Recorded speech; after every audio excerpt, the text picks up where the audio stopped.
Emakhosini ngamakulisedi lehanya singamabutho sabahlambululi. Please don't forget to like and subscribe.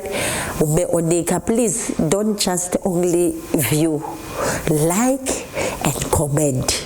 Isibusise esikhulu nanoma ungakhomenta uthi uyabheda wemama, ngiyayibonga leyo comment, ngiyayifuna i-comment yokuthi isolo kwisiqinisa amadola noma ikwazi ukuthi sikwazi ukuniphendula. Emakhosini ngizokhuluma ngomndawu and also nomoya wokudonsa. You know, into zikamoya sisenkingeni ma South Africans. Ayikho into ekweyethu yase South Africa. Yingani? Because of nawo amadlozi ethu agcine sewahamba ayakwezinye indawo ezidonsa imimoya leyo. Yabona umoya womdawu ngangithi mangiphakathi kwezinyanga noma sithi emgidini ungithole ngiphakama kuphakama umoya wokudonsa bawuhlanganise nomoya womdawu.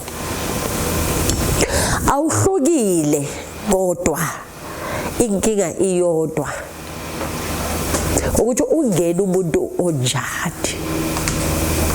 Umoya wokudonsa, umoya womdawu owawonke umuntu na, ngoba mama explain abathi kabo baba makube abantu bangaphandle bathi uma umoya futhi ongakuzali wangaphandle. Okay, asinamoya mona siyezwa lokho. Kube khona lento yokufemba, bathi umndawu uyafemba. Uma unomoya wokudonsa uyakwazi ukudonsa. Ukufemba nokudonsa into eyodwa. Now, the different ukuthi manje umndawu uyaparuliswa noma sithi umndawu uyaphethelwa ukuthi ufundiswe ukufemba. While umoya wokudonsa uzalwa ngawo. Yingakho ukwazi ukudonsa umoya wesipoko estradeni kungena task yokuthi femba, kodwa when it comes to femba baprepare uya uqale uphahle abanye baqale kuba khona into ekufanele kuyenza ukuthi lo moya uphakame. Kodwa mawunomoya wokudonsa samba sidonsa zonke izipoko, sidonsa yonke imimoya ebantwini. So now ngikhalela into eyodwa ukuthi baningi namhlanje ababatshela ukuthi banomoya womdawu. Namhlanje abantu bathwase because of umdawu. Abantu babakhuluma ngalomdawu bakhuluma ngento eyakuphi kahlehle. Zimbabwe, Maputo, use South Africa, umSotho, impande yakho it's a must ukuthi uthwasele umdawu. Ngoba ayihlangene nawe uzuphume uzufunde nelimi lokuvusela ngomdawu. Kodwa ukwazi umbone lo mdawu loyo. It's very painful bantu base South Africa. Very painful. Umoya wokudonsa uzalwa ngawo. Ngisho noma bangakufundisa ukufemba. Baningi namhlanje abangenile umnguni nomdawu. Bastakile kumdawu, bastake ngisho na kumnguni. Because of bastakiswa ukuthi bafundiswe ithambo, ukushaya ithambo. Engibancedayo bathi yebo ithambo siyalishaya lisitshela ukuthi kuthiwani, kodwa kunalento ebisekayo manje sifisa ngathi singaqhubeka sibone thina independently ngaphandle kwethambo.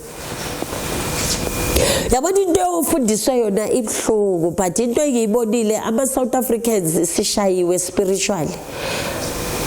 Sishaywa abelungu, sishayana abantu bangaphandle. Maputo took over when it comes to umdawu ngapha yibo ushuthi you are performing into yabantu abangale.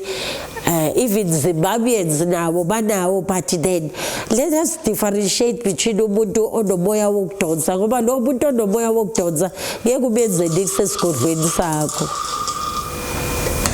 Ake kubenzeni kusesigodlweni sakho. Lo muntu loyo akalapheki ngoba Baka ubona lo boya loyo wona uyazikhulela up until ukhalbe down ngakithi ufika lo boya bengakhona ukucontrola ivele ngishaya umoya wakhona izothi bayikhalbeka down up until ngayowulungisa ebantwini nabo abanomoya wokudonsa awulungiswa njengomoya wani womndawo ukuthi manje uzuzu uyohlala esigodlweni ufundise ukunuka ngesiba lakhona. There's a lot My last advice about amanzi yekelani ukuzijwayeza amanzi. Mina umoya wami uzucine ngangithatha iviki belingadluli ngathathanga i20 liter nebisi the crop salt ngikhulume ngazo ngaleso sikhathi ngikhulume ngizitheleka yangiphilisa isikhathi eside ngaba away from imimoya engidonsayo emanzini njengoba namhlanje kuthiwa ngidonsa imindawo ngoba ngihamba niyey'nkonzweni ezingenandaba ngisho nento zikamoya zifike ziyenzeni le mimoya esemanzini ithathe. Please don't forget to like and subscribe.